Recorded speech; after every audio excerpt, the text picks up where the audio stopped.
12,000 15,000 करोड़ के हवाई जहाज में उड़ता है ये नरेंद्र मोदी, खुद 15,000 करोड़ के जहाज में उड़ता है। लेकिन मजदूर जब वापस जा रहे थे अपने मुल्क में तो उनके लिए एक बस का इंतजाम भी नहीं कर पाए। इन चोरों को पहचान लीजिए साथियों, इस बात को हमको समझना पड़ेगा। आज ये कह रहे हैं मेरी बहनों और माताओं को कि 450 रुपए में गैस का सिलेंडर देंगे। अरे बगल में गुजरात में आपकी सरकारें दीजिए ना, कल सुबह से देना चालू करो ना, तुमको कौन रोक रहा है?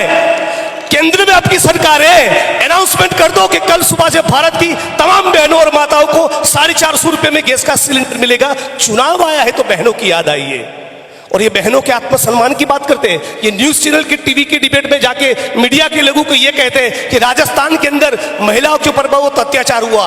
गुजरात के अंदर गुजरात की 19 साल की गर्भवती बेटी, उसके ऊपर सामूहिक बलात्कार हुआ। सुनिएगा, गुजरात की 19 साल की बेटी जो प्रेग्नेंट थी, जिसके पेट में बच्चा था, उसके ऊपर सामूहिक बलात्कार हुआ और उसकी आंखों के सामने उसके 12 लोगों को मार दिया और 3 साल की बेटी को भी दीवार के ऊपर पटक कर उसकी हत्या कर दी। इस बेटी के ऊपर बलात्कार करने वाले आरएसएस और भाजपा के तमाम लोगों को मोदी और भाजपा की सरकार ने जेल से छोड़ा, उनके स्वागत सम्मान का कार्यक्रम रखा, उनके लिए ढोल नगाड़े बजाए, अबील गुलाल उड़ाए और उनको मिठाई और लड्डू खिलाए। ये किस मुंह से महिला सम्मान की बात करते हैं?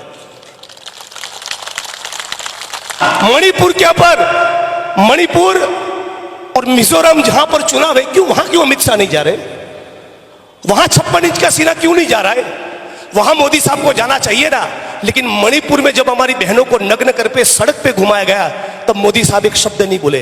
जब बिल्किस बानो के बलात्कारियों को गुजरात की भाजपा सरकार ने छोड़ दिया तब मोदी साहब एक शब्द भी नहीं बोले। कुश्ती करने वाली हमारी बहनें बलात्कार की शिकायत लेकर महीनों तक दिल्ली की सड़कों पर बैठी रहे, तब मोदी साहब कुछ नहीं बोले। और इसलिए कहना चाहता हूं, आपका कोई अधिकार नहीं बनता कि महिलाओं की बात करें।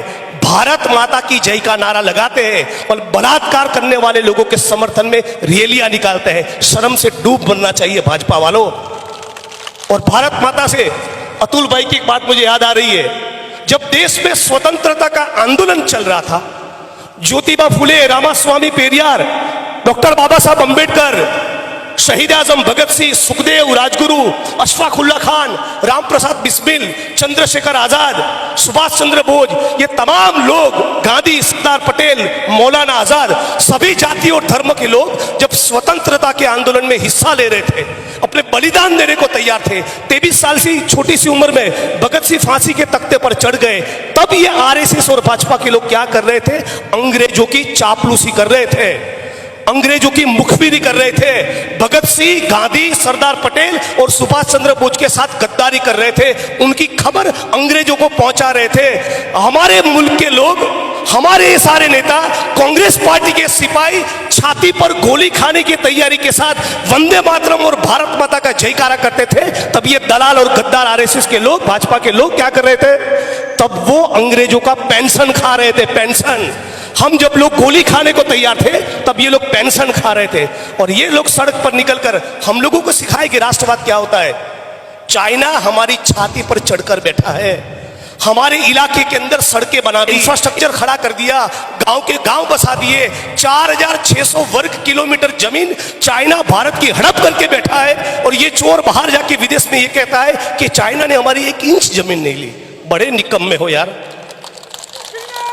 तो साथियों, इनकी राजनीति को समझना होगा। आप तमाम लोगों का चेहरे का नूर ये कहता है, फुलेरा का चुनाव तो आप जीत चुके हैं, लेकिन फिर भी आप तमाम साथियों को ये कहना चाहता हूं, ये स्वतंत्रता के आंदोलन का दूसरा अध्याय चल रहा है। ये भाजपा के लोग, मोदी, अमित शाह वगैरह भारत के संविधान को कुचलना चाहते हैं, भारत के संविधान को खत्म करना चाहते हैं। वो ओबीसी की जनगणना भी नहीं करना चाहते, न किसान करना चाहते। इन तमाम मुद्दों के ऊपर अपना ध्यान रखिएगा।